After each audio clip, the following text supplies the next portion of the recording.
Nous sommes le jeudi 20 février 2014. Bonjour, bonsoir à tous. Bienvenue dans ce journal. Pulsation, l'essentiel de l'actualité de la journée. La Cour d'appel de Port-au-Prince projette l'ordonnance du juge Carvez-Jean et déclare recevables les plaintes pour crimes contre l'humanité contre l'ex-dictateur Jean-Claude Duvalier. Les crimes commis sous le régime de Baby Dog constituent des crimes contre l'humanité et sont imprescriptibles, indique la Cour d'appel dans un arrêt ordonnance rendu ce jeudi et a désigné le juge Duret Junior pour instruire à nouveau l'affaire. Les avocats de Jean-Claude Duvalier annoncent qu'ils vont exercer un pourvoi en cassation. La notion de crime contre l'humanité n'a été reconnue dans le droit haïtien qu'en 2002 et ne saurait être applicable pour des faits commis antérieurement à sa ratification, a martelé Maître Fritzo Canton, qui voit la main de Amnesty International derrière cette décision judiciaire. Les avocats de la partie civile et des organisations de défense des droits humains saluent l'ordonnance de la Cour d'appel. Pour eux, c'est un pas important dans la lutte pour que les victimes de la dictature des Duvalier puissent obtenir justice. Les obsèques du coordonnateur général de la POHDH, Daniel Dorsainville, et de son épouse Gerdy Larèche seront célébrées le samedi 22 février en l'église Saint-Louis-Roi de France. Une veillée patriotique se déroulera ce vendredi au local du CRISFED.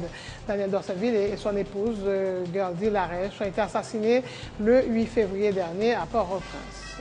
Le mouvement patriotique de l'opposition démocratique annonce la reprise de la mobilisation contre le pouvoir en place. Le MOPOD a écrit au président Martelly pour lui demander formellement de démissionner et faciliter la tenue d'élections générales dans le pays.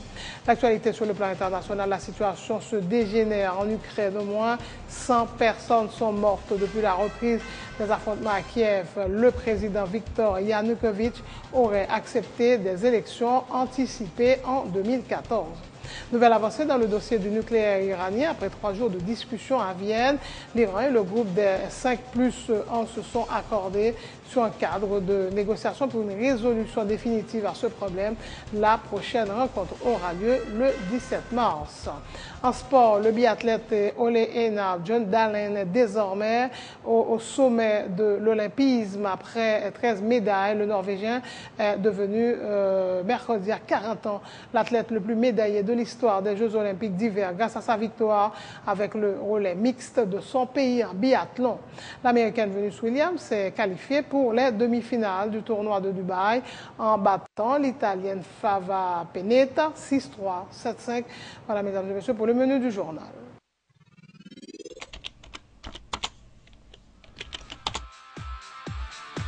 Bienvenue dans cette édition d'Information Pulsation, l'essentiel de l'actualité de la journée. Merci de votre fidélité. Bienvenue dans ce premier numéro de Pulsation Week-end.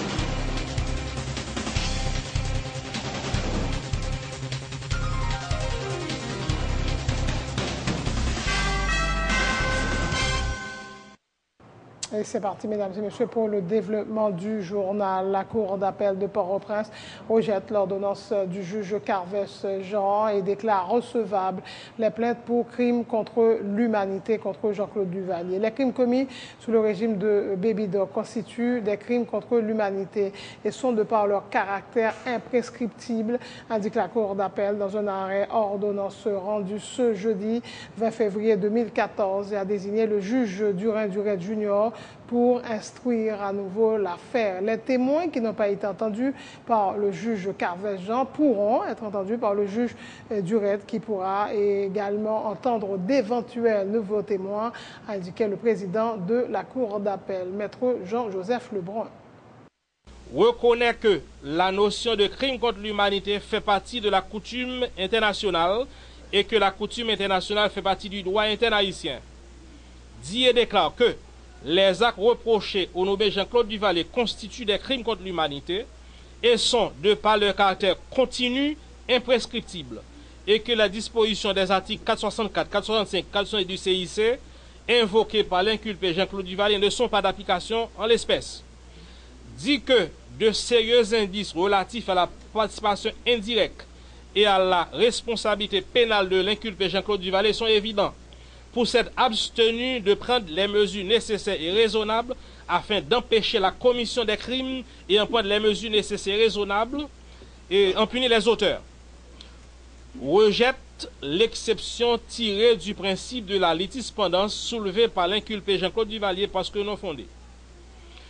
Rejette les observations de la partie inculpée relatives au dossier du ministère public qui se trouve à la Cour de cassation et ce conformément aux dispositions de l'article 99, 4e et 5e alinéa du décret du 22 août 1995 sur l'organisation judiciaire, dit que, relativement aux plaignants régulièrement intervenus dans l'instance et qui n'ont pas été entendus par le juge d'instruction, aux inculpés cités dans les réquisitoires d'informer en date des 20 avril 2008 et 10 juin 2011, aux inculpés pouvant entrer dans la rubrique et consorts, et aux inculpés décédés et aux témoins éventuels mentionnés par les plaignants à l'occasion de les dépositions par devant la Cour, une nouvelle information consistant en, premièrement, l'audition de tous les plaignants qui n'ont pas été entendus par le juge d'instruction, lesquels sont intervenus dans l'instance par des plaintes formelles produites au paquet du tribunal de première instance de Port-au-Prince et transmises au juge d'instruction avec des extoits supplétifs. Deuxièmement, la convocation et l'interrogatoire de tous les inculpés cités dans les réquisitoires d'informés du parquet en date des 20 avril 2008 et 10 janvier 2011.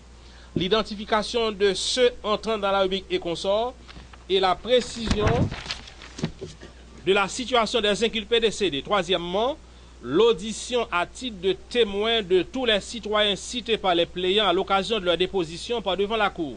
L'accomplissement de tous actes d'instruction si nécessaire, notamment l'identification d'autres témoins éventuels au cours de la nouvelle information. Oui, ça avait nécessaire. Et de la nouvelle information, ça avait nécessaire. Ordonne, conformément aux dispositions de l'article 19 de la loi du 26 juillet 1979 sur l'appel pénal, un supplément d'instruction désigne pour ce faire dans le délai légal le juge Durin Junior de la Cour d'appel de Port-au-Prince. Les avocats de Jean-Claude Duvalier rejettent catégoriquement l'arrêt de la Cour d'appel et annoncent qu'ils vont exercer un pourvoi en cassation. La notion de crime contre l'humanité n'a été reconnue dans le droit haïtien qu'en 2002, il était convenu qu'elle ne pouvait être applicable pour des faits commis antérieurement à sa ratification, à martelé Maître Fritzo Canton. Il parle de dérives judiciaires orchestrées par Amnesty International grâce à ses capacités financières. Cette notion a été ratifiée pour la première fois dans notre droit en 2002. Il a été clairement précisé que ce texte n'est pas applicable aux infractions commises antérieurement à sa ratification. Pourquoi l'évoquer ici? S'il n'avait pas une nécessité d'une ratification, eh bien l'État haïtien n'aurait pas pris le pari et le parti conjugué de ratifier ce texte en 2002 et de préciser que les actes produits antérieurement à cette ratification ne peuvent être invoqués aujourd'hui à l'appui d'une jurisprudence ou d'un jugement quelconque. J'ai comme l'impression qu'on a appliqué le droit de l'Amnesty International, qui a peut-être le pouvoir financier de faire et de défaire en Haïti, et que nous n'avons pas le courage de surmonter cette difficulté financière normalement établie. Moi-même, je suis pour une justice équitable et établie. Mais chaque fois que je constate cette dérive judiciaire qui produite, concoctée par une justice étrangère, des organisations étrangères, en raison de leur capacité financière, eh bien à ce moment-là, je commence par déplorer la distribution, une quelconque distribution de notre justice qui ne se révélerait jamais équitable. Parce qu'il y a une méconnaissance caractéristique des règles de droit qui régissent notre pays, et qu'on se réfère maintenant à certaines courtoisies internationales soutenues par une certaine catégorie d'individus, mais qui ont un support financier tel qu'ils sont capables d'influencer la courbe de notre justice, qu'ils sont capables d'influencer le rythme de notre droit, qu'ils sont capables d'influencer la décision même et l'intime conviction de nos magistrats. À ce moment-là, je commence par dire, à quand une décision régulière dans ce pays? À quand une justice réfléchie dans ce pays? À quand une justice responsable dans ce pays et courageuse? Une nouvelle étape là pour partir défendre ça, c'est qui c'est? Et bon, défendre ça va faire un pouvoir en cassation dans les médias. Les avocats de la partie civile saluent l'ordonnance de la Cour d'appel. Il s'agit d'une bonne décision, indiqué Maître Mario Joseph, estimant que c'est un signal clair que la justice peut faire œuvre qui vaille dans ce dossier. C'est également un désaveu pour le juge Carvel Jean, a-t-il ajouté. Son collègue Jacques-Céus Joseph est tout aussi satisfait que la justice haïtienne reconnaisse que des crimes contre l'humanité ont été commis sous la dictature de Jean-Claude Duvalier. Je pense que c'est une très bonne décision et c'est un monument, c'est pour tout élève de droit, et soit consulté et n'importe qui juge pour parce que qui Jean-Monsieur ramené, question, nous te dit ça, oui, les messieurs prennent à faire amicus, prennent gros avocat, nous te dit, Haïti pour un pays, pas en savane, mais Haïti pas isolé, ça veut dire, notre site a signé, même Duvalier tout, derrière sur la torture, Duvalier a signé, oui, en 1977. Il a signé un papier et puis il a fait des ordres. Donc, je pense que c'est un signal clair et je pense que c'est un bon coup pour la justice. Je pense que les juges pas doivent rentrer dans la question politique. Matin, c'est droit juge dit. C'est le droit international, il dit. Monsieur me satisfait parce que mes clients qui n'ont pas attendu jusqu'à pas de l'étendel parce que tu as pris une ordonnance pour Jean-Claude Duvalier. Et à ce moment-là, pour ne pas attendre, ça veut dire que c'est une bonne décision pour attendre tout le monde et d'autres témoins, plein témoins.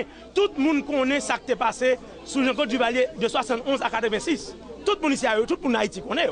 Tout le monde connaît tout crime qui a été fait là. Il ne va pas arrêter impuni. Son première victoire, puisque il reconnaît que c'est un crime qui était commis sur Duvalier et crime ça c'était un crime contre l'humanité. Journée aujourd'hui, nous ne pouvons pas lâcher prise. Nous pouvons exercer tout recours qui est possible. D'ailleurs, c'est mission nous ça comme avocat victime du Duvalier. Il faut qu'il y ait justice sous le dossier du Duvalier. Il faut que les gens qui commettent crime dans le régime jugés dans le pays d'Haïti. La responsable de programme au RNDDH, Marie-Hélène Gilles Collat, elle aussi salue l'ordonnance du juge Lebrun qui a fait-elle remarquer, sanctionné celle du juge Carvel Jean. Maître Jean avait rendu une ordonnance de la honte, a-t-elle souligné, se disant confiante que toute la lumière sera un jour faite autour des crimes commis durant la dictature de Jean-Claude Duvalier. Danielle Magloire du collectif contre l'impunité et qui avait elle aussi porté plainte contre Jean-Claude Duvalier se félicite également de cette décision judiciaire. Il est clair que tout juge qui respecte les têtes, il n'y a pas bien l'autre route pour pas faire, pas bien route pas boire, c'est à sanctionner l'ordonnance que Carvesteran qui était une ordonnance de la honte. Nous dénonçons et nous critiquons l'attitude du juge France Mathieu Teguin et dans différents dossiers et siège tribunal là qui était toujours intimidé et puis qui était toujours non seulement intimidé, victime et qui était très hostile avec eux. Mais nous saluons toute responsabilité, une série de juges toujours prennent le système. Côté nous connaissons des juges qui crédibles, qui toujours prennent responsabilité par rapport avec des dossiers. Nous confions que lumière, la vérité vient pour jaillir dans le dossier ça. Ordonnance, gens que tout juriste, aussi sérieux, aussi bien en Haïti à l'étranger, était qualifié d'une ordonnance de la honte. Donc si la justice haïtienne prend son pour garder l'argumentation et puis il pas prend pause comme si pas bien 29 ans de dictature en Haïti côté là de Jean-Claude Duvalier était fait 15. Nous pas qu'à refaire l'histoire. Donc juge n'a pas refait l'histoire et a bien noté que Carvel Jean t'es tout le beau travail là. Après un délai de près d'un an, le Canada se félicite que la Cour d'appel ait enfin rendu aujourd'hui son ordonnance, mais beaucoup de travail reste à faire avant que justice ne soit faite. Il est certain que cette décision de la Cour d'appel qui ordonne un supplément d'instruction et rétablit les accusations de crimes contre l'humanité contre Duvalier représente un pas en avant, mais ça n'est qu'une étape. Il faut que le processus judiciaire suive son cours de façon transparente et crédible, a affirmé le chargé d'affaires du Canada en Haïti, Gilles Rivard.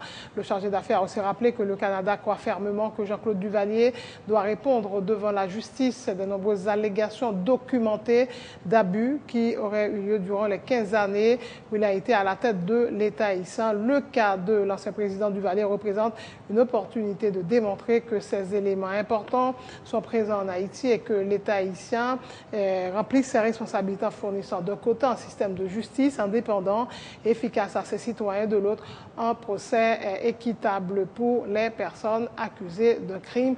Voilà donc pour les réactions du Canada et suite à la décision de la Cour d'appel concernant le dossier de Jean-Claude Duvalier.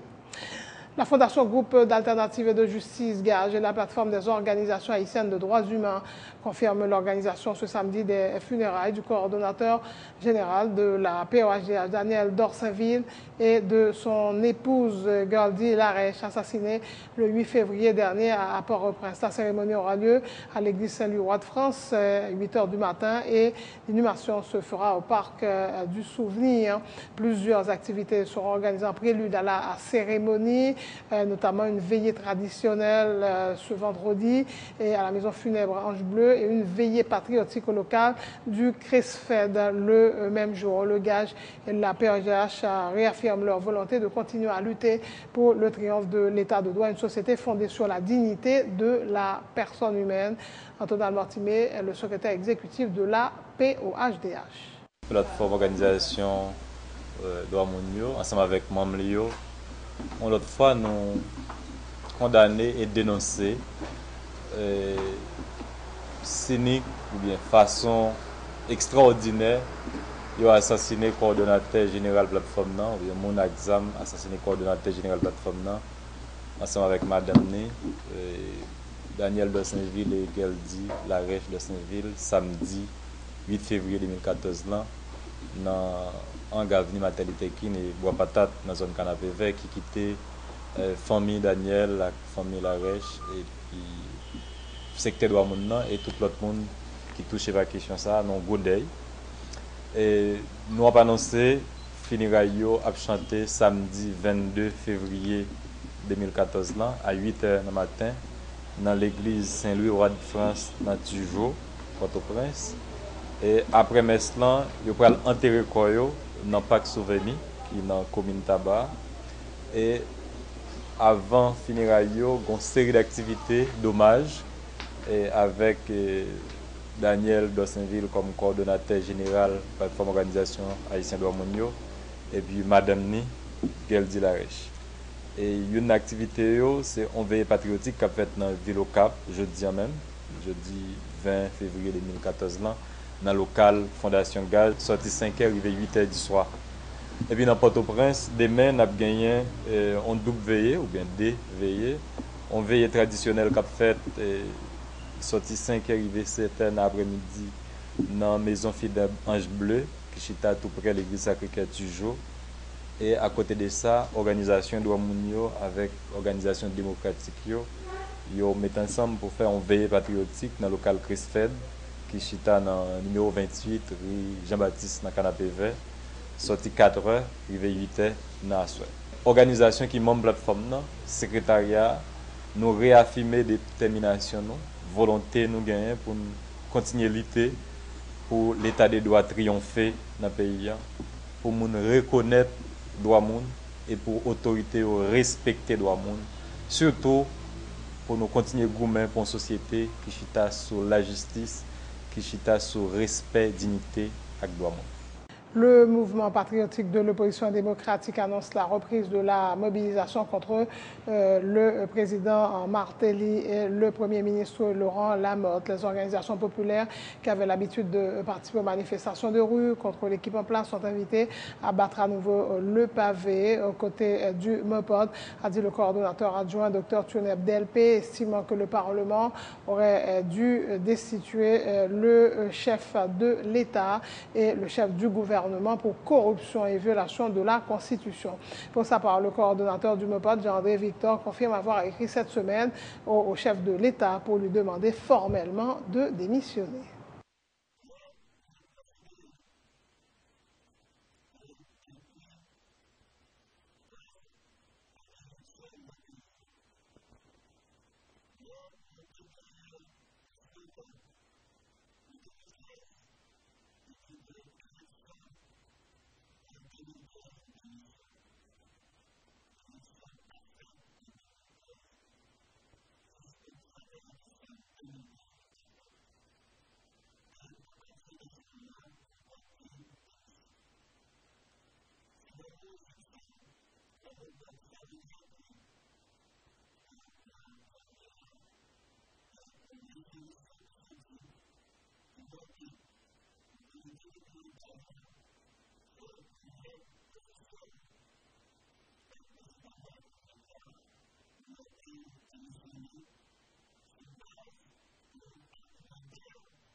Bienvenue dans cette édition d'information Pulsation, l'essentiel de l'actualité de la journée.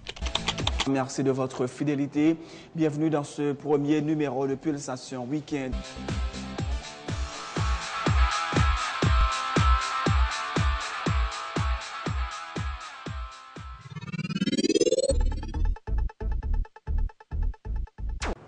C'est donc la fin de ce journal. Le rappel des titres. La Cour d'appel de Port-au-Prince rejette l'ordonnance du juge Carvel-Jean et déclare recevables les plaintes pour crimes contre l'humanité contre Jean-Claude Duvalier. Les crimes commis sous le régime de Baby Dog constituent des crimes contre l'humanité et sont imprescriptibles, indique la Cour d'appel dans un arrêt ordonnance rendu ce jeudi à désigner le juge Durin Junior pour instruire à nouveau l'affaire. Les avocats de Jean-Claude Duvalier annoncent qu'ils vont exercer un pourvoi en cassation. La notion de crime contre l'humanité n'a été reconnue dans le droit haïtien qu'en 2002 et ne saurait être applicable pour des faits commis antérieurement à sa ratification, a martelé Maître Fristo Canton, qui voit la main de Amnesty International derrière cette décision judiciaire. Les avocats de la partie civile et des organisations de défense des droits humains saluent l'ordonnance de la Cour d'appel. Pour eux, c'est un pas important dans la lutte pour que les victimes de la dictature des Duvalier puissent obtenir justice. Les obsèques du coordonnateur général de la POHDH, Daniel Dorsainville, et de son épouse, Geraldine Larèche, seront célébrées le samedi 22 février à l'église Saint-Louis, roi de France. Une veillée patriotique se déroulera ce vendredi au local du Christ-Fête. Daniel Dorsainville et son épouse, Geraldine Larèche, ont été assassinés le 8 février dernier à Port-au-Prince. Le mouvement patriotique de l'opposition démocratique annonce la reprise de la mobilisation contre le pouvoir en place. Le MEPOD a écrit au président Michel Martelly pour lui demander formellement de démissionner et faciliter la tenue d'élections générales dans le pays. Sur le plan international, la situation se dégénère en Ukraine. Au moins 100 personnes sont mortes depuis la reprise des affrontements à Kiev. Le président Viktor Yanukovych aurait accepté des élections anticipées cette année. Nouvelle avancée dans le dossier du nucléaire iranien. Après 3 jours de discussion à Vienne, l'Iran et le groupe des 5+1 se sont accordés sur un cadre de négociation pour une résolution définitive à ce problème. La prochaine rencontre aura lieu le 17 mars. Le biathlète Ole Einar Bjørndalen est désormais au sommet de l'olympisme avec 13 médailles. Le Norvégien est devenu, mercredi à 40 ans, l'athlète le plus médaillé de l'histoire des Jeux olympiques d'hiver grâce à sa victoire avec le relais mixte de son pays en biathlon. L'Américaine Venus Williams s'est qualifiée pour les demi-finales du tournoi de Dubaï en battant l'Italienne Flavia Pennetta 6-3, 7-5. Merci d'avoir suivi ce journal. Bonne suite de programmes sur Télé Pluriel.